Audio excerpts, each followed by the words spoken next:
Sa unang tingin aakalain mong isa lamang itong ordinaryong pala. Pero tiyak mamamangha ka kapag nalaman ang kwento sa likod nito. Saksi kasi ang palang ito sa higit 70 matagumpay na negosyong binuksan ng Laos Group of Companies o LGC. Ito ang isa sa mga mahalagang gamit ni LGC founder Levi P. Laos na nakadisplay sa kabubukas lang na Museo Liberato.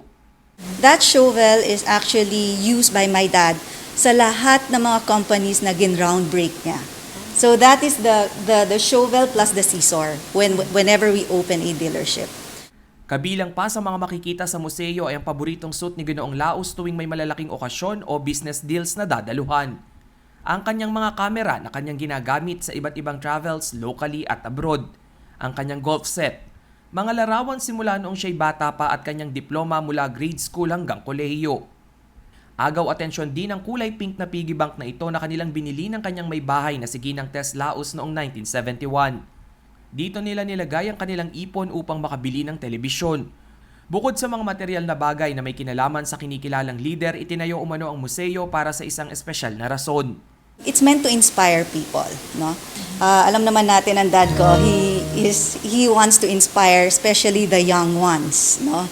Na with his story, they will be motivated and inspired to be successful because we all know that LPL started from nothing, as in nothing 43 years ago. Kasabay ng pagbubukas ng museo ay ang deklarasyon ng August 17 bilang Founders Day ng Laos Group of Companies. Every year, of course, there are still a lot of people who are really close to my dad who still remembers him, no, on the day of August 17.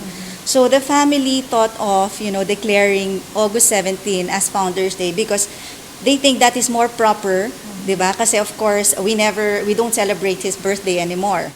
Kilala si Ginoong Laos bilang isang visionary business leader, pilantropo, civic leader, champion ng countryside development, at higit sa lahat mabuting ama at asawa sa kanyang pamilya. Matatagpuan ang Museo Liberato sa Levi P. Laos Corporate Center.